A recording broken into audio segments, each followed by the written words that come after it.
Hey, what's going on, people? My name is Terrell Andretti, and I'm the Narc's Nemesis. For those of y'all watching on YouTube, make sure you like, comment, and subscribe to the channel. That helps YouTube's algorithm pick up this content and send it out to more people that need it. Somebody liked it for you, so make sure you like it for somebody. If you need a one-on-one phone session, the link is down below in the description. If you need to vent, if you need to talk, if you need custom advice tailor-fitted to your specific situation, book a session. The link is down below in the description. If you want to donate to the channel, the link is also down below in the description. My new single, Romeo Must Die, is about the smear campaign and enduring the smear campaign. It is available here on the channel, and it's also available on all streaming platforms. So y'all make sure that y'all leave me some critique, send it to a friend, share it, and really digest that track for me. I think that'll help a lot of y'all dealing with the smear campaign. Today, I'm going to talk about How I Was Devalued, Part 2. And I gave y'all bits and pieces of my story in the last video, and, heard intentionally trying to sabotage shows and performances and stuff like that. But it also was just a bunch of other little stuff too, like she used to make little comments about my beard.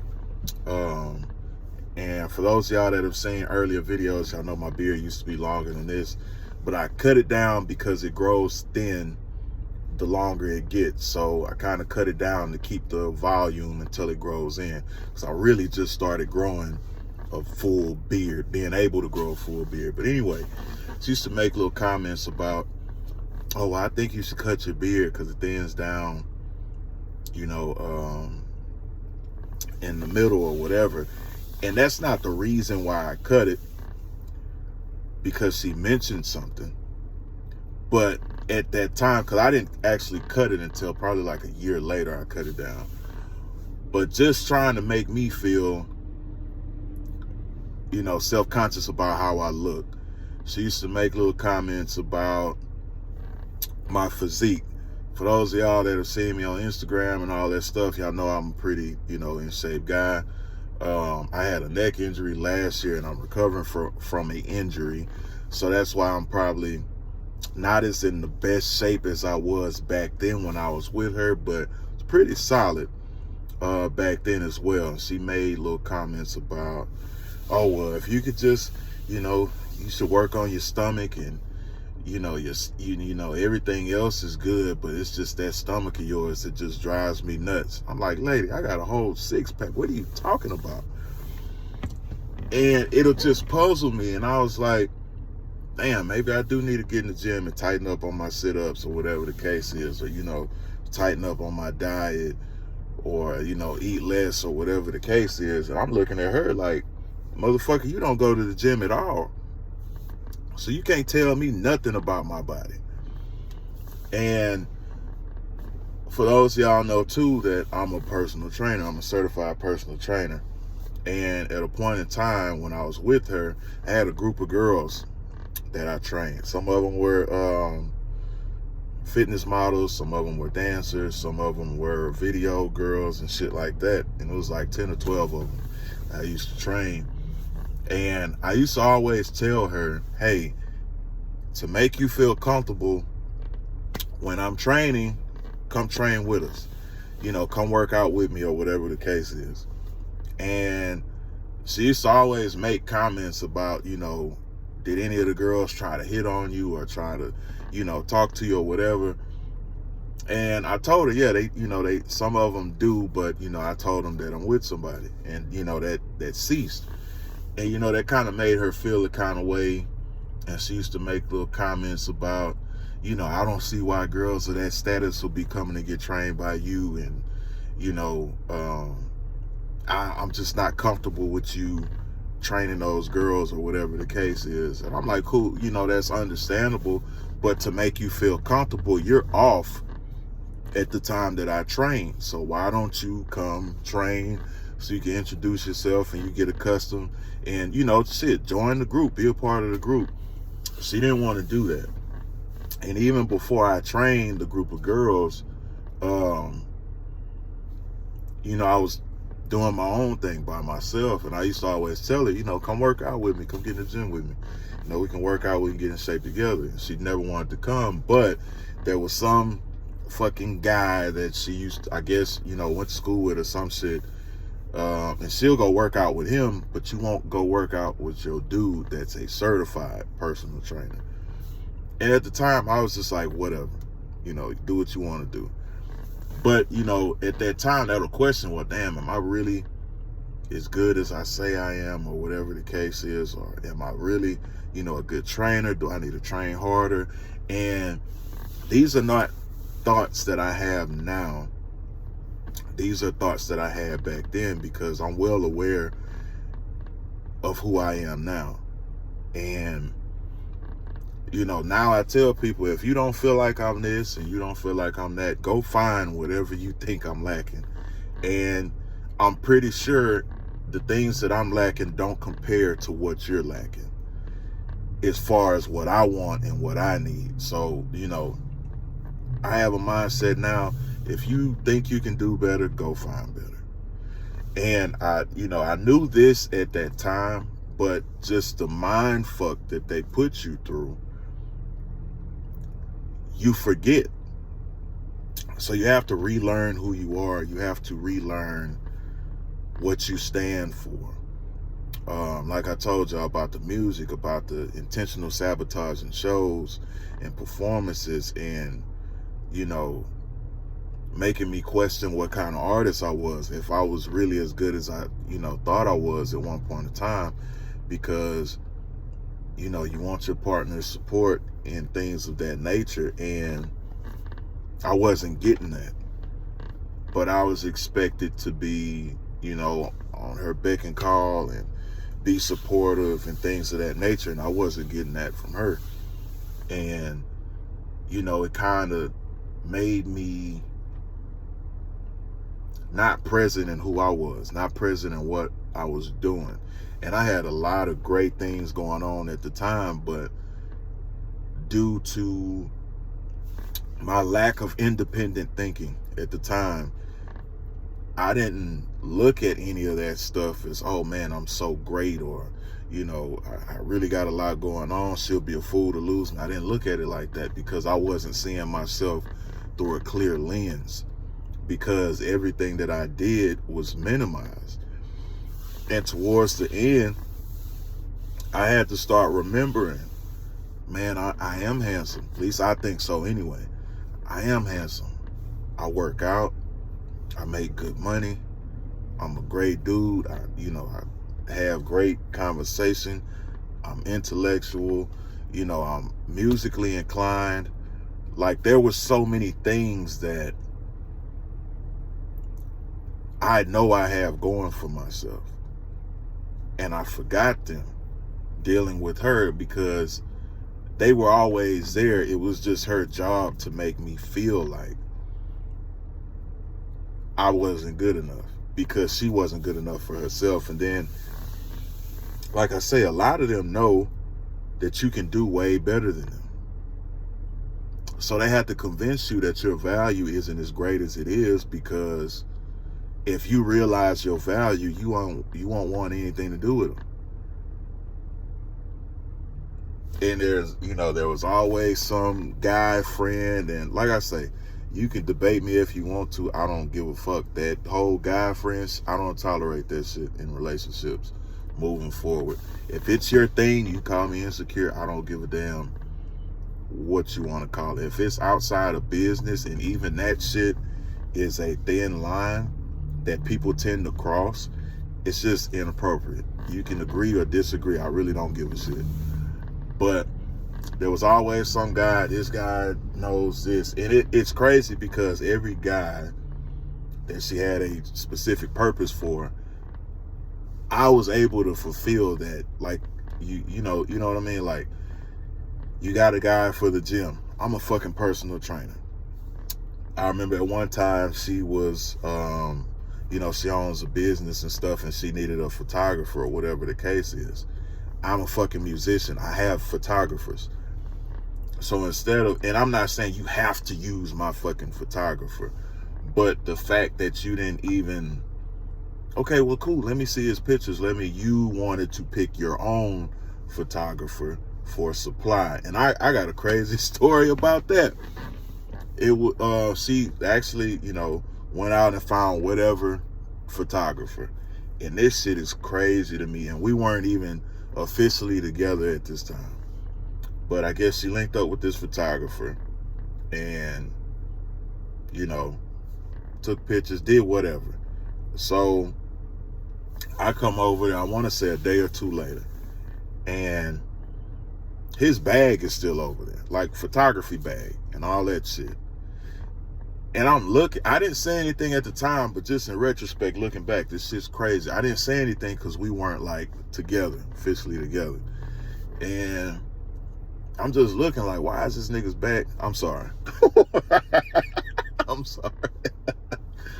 Why is this dude's bag still over? That's a first. My bad. Why is this dude's bag still over here? I'm like, all right. And I think his bag stayed over there for a couple days. So I'm like, he got to come back over here. And I'm like, if this is just a photographer, I'm sorry, but I don't work with photographers. I don't work with videographers in several instances. They not going to forget that bag because that's their money. All of their shit, they cameras, lenses, all that, that's their money. And if they do forget it, they going to be back as soon as possible because 9 times out of 10, they got another shoot, or they just value their equipment that much to where they need to come back and get that bag. So I'm just like, is she fucking with me? Like, you know what I'm saying? Like I said, I couldn't make a big deal out of it because we wasn't officially together. So I'm just looking like, okay, whatever. And like I said, you could have used my photographer, but she already had some guy in mind that she wanted to use. And I'm like, okay, whatever. And then another instance, like I said, she owned a nail salon here in Houston, which I found out, and I think I mentioned this in another video, it's no longer there. She no longer owns it. And that's karma, but that's for another fucking video. And it was due to, I want to say, taxes. Somebody told me she didn't pay her taxes or some shit like that. And she owned a salon out here in Houston. And man, it's crazy because people be telling, if you listen long enough, people will tell on themselves. And she started talking about this guy who's supposed to be this millionaire. And, she played it like the guy liked one of her nail techs. And I'm just listening to the story and I'm like, okay, well, if he likes her so much, why are y'all having so much dialogue? Why are y'all talking so much? And I'm just listening. It's toward the end. I'm just listening. And, she's telling me about, shit that he has, shit that he owns and all this shit. And like I said, I don't feel insecure about no fucking dude. If you want to chase money, you go right ahead. I guarantee you'll be back. You want to chase looks, if you want to chase status, you want to do any of that, go right ahead. I'm not finna hold you up because who I am as a person is unmatched and you will never find it anywhere else. So you do what you do. But I'm just listening because she's talking so much about this dude, and then she gets to the point where he gets to talking about he wants to invest in her business. And like I said, ain't no dude just finna come out of nowhere and be like, he want to invest, and y'all having all these deep conversations. You know how much money this motherfucker makes a month and all, like really personal shit that only could be known if y'all are having deep conversations or ongoing conversations, which is inappropriate if you're in a fucking relationship because you basically getting to know another person outside of your partner. Like I say, y'all can agree or disagree. I really don't give a damn. And she gets to saying how he wants to invest and blah blah blah and expand the company. And that's great and all. But my whole logic is, at the time, you're having trouble with this one location. You're having trouble with this one location. You're still trying to get the business part of it down at this one location. Why are you trying to add another location to your already worries? Because it wasn't like, okay, well, he gonna run the other location. He's just trying to invest. But if you're having trouble running one spot, why are you adding another fucking spot? So it just was to the point where, we sitting there watching movies. Her phone is face down. Phone face down, phone face down. Started keeping the phone in the other room. And I'm paying attention to all this. Like, certain shit that people don't think I'm looking at, I'm looking at. I'm very observant. Might not say nothing, but every little thing that I'm looking at without you even knowing that I'm paying attention. If you think I saw it, I probably fucking saw it. And I'm just paying attention. I remember, I'm noticing she's starting to keep her phone down. And we were about to leave to go somewhere. I can't remember where it was. And, her phone went off. And it was like in her purse. And she's in the restroom. And I'm looking, and it's the guy's name, popping up in her phone. And I'm looking like, if he likes this other nail tech, why is he texting you? You know what I'm saying? And I'm trying to be lenient because I understand business and how that works. But all that excessive conversation and all that, I don't give a fuck how much business y'all doing. There's a line drawn there. You know what I mean? And it just started, things just started. I started putting things together, and I never really found out anything regarding him. I never ran into him. I didn't even care to meet him. I just knew something was going on, and I didn't like it. I wasn't finna argue with her about it. I wasn't finna bring it to her attention. I just took notes. And it had even got to sometimes where times I would usually be able to reach her, she would say shit like she's out to lunch with one of her nail techs.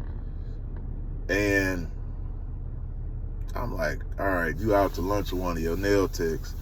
It just wasn't making sense, because I would call, and my whole thing is, even if you out to lunch or whatever, like, some people might answer, some people might not. Hey, babe, I'm out to lunch or whatever, or you'll pick up like, hey, have lunch with a client, whatever, is everything cool, whatever, okay, boom. And it was like minutes or an hour later, she'll respond and be like, okay, well, I'm out doing this or whatever the case is. And it just wasn't adding up. And like I say, I never got to the climax of the issue with the guy because I honestly didn't stay long enough to find out. I just knew something was going on, and I knew I had to get up out of there. And probably in another video, I'm going to tell y'all the last incident where, that just made me have to get out of there. Because I got plenty of stories. It's just one of them. I know that was kind of bits and pieces and everywhere, but I haven't revisited that in so long. It was kind of, some of that shit I forgot. So that's a story about how I was devalued. I'm going to be sprinkling some more of those stories in throughout throughout my journey or whatever. Hopefully I can put it together better next video. Some of y'all get it. Some of y'all, trying to put it together or whatever. But you're not crazy. You're not a lunatic. You're not losing your fucking mind. These things are really happening. And it's not your fault. It's just when people don't appreciate things, they tend to misuse them. And unfortunately, we were misused. Don't continue to be misused. Like, comment, and subscribe to the channel. If you need a one-on-one phone session, the link is down below in the description. If you want to donate to the channel, the link is also in the description. Romeo Must Die is my new single. Make sure y'all go check it out. It's available here on the channel and on all streaming platforms. It's about the smear campaign. So y'all make sure y'all share that and, really digest that track for me. And until next time, another day, another way. You ain't got to listen, but I know you heard me.